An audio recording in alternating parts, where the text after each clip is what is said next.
আসসালামু আলাইকুম এভরিওয়ান। আজকে আমি মুরগির লটপটি রান্না করব। তা আমি মুরগির লটপটিগুলো ম্যারিনেশন করে রাখবো। তা আমি 1 চামচ পরিমাণ লবণ, 1 চামচ পরিমাণ হলুদের গুঁড়া, 1 চামচ পরিমাণ ধনিয়া গুঁড়া,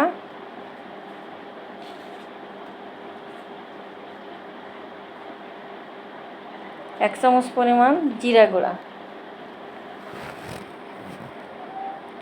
2 চামচ পরিমাণ শুকনো মরিচের গুঁড়া,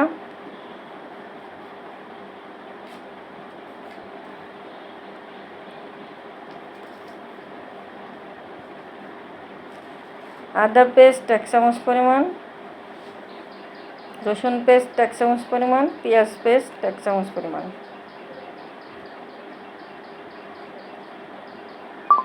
পরিমাণ মতো তেল দিয়ে এবার আমি এটা মাখিয়ে রাখবো 20 মিনিটের মতো।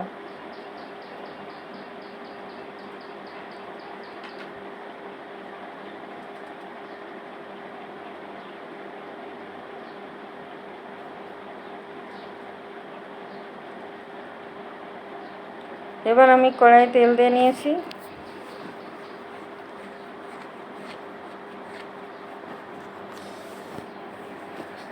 আমি আলু দিয়ে লটপটিটা রান্না করব। তা আলুগুলো কেটে ধুয়ে রেখেছিলাম, সেগুলো এখন ভেজে নেব। স্বাদ মতো লবণ দেব আর 1/2 চামচ পরিমাণ হলুদের গুঁড়া দিয়ে এটা ভেজে নেব।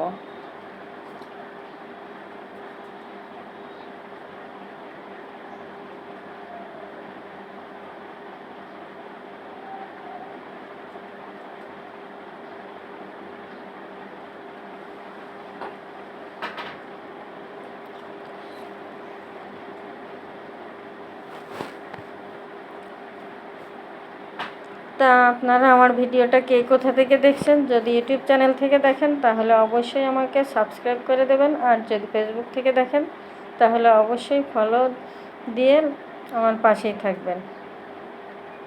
আপনাদের কার কার এই মুরগির লটপটি ভালো লাগে আমাকে কিন্তু অবশ্যই কমেন্ট করে জানাবেন। তা আমার আলুটা ভাজা হয়ে গেছে, আমি এখনই উঠিয়ে নেব। তো আমি কড়াইয়ে তেল দিয়ে পেঁয়াজ দিয়ে নিয়েছি বেশ কিছুটা।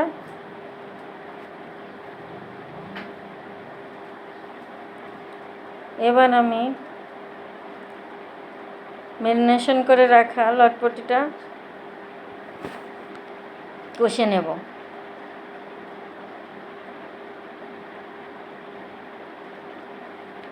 ভালো করে কষাতে হবে।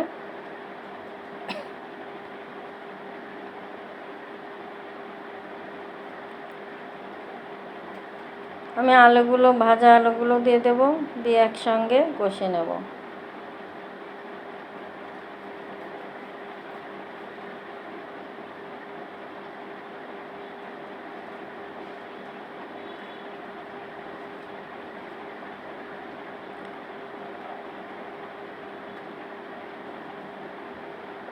তা আমি দারুচিনি, এলাচ, লবঙ্গ, গোলমরিচ, তেজপাতা সবগুলো দিয়ে দিয়েছি, কিন্তু ভিডিওতে স্কিপ হয়ে গেছে, দেখাতে পারিনি।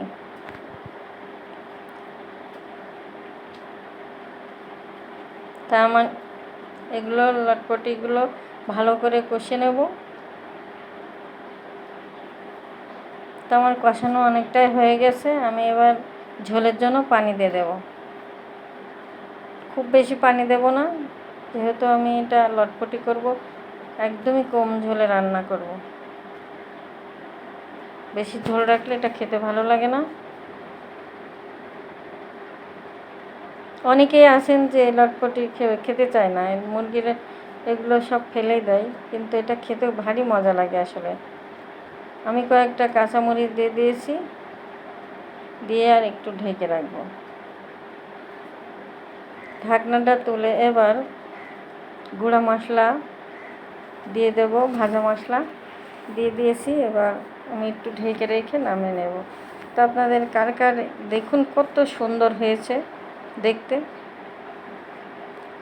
এটা খেতেও খুব মজা হয়েছে। তা আপনাদের কার কার এই মুরগির লটপটি আলু দিয়ে রান্না ভালো লাগে তো অবশ্যই কিন্তু আমাকে কমেন্টসে জানাবেন। আল্লাহ হাফেজ।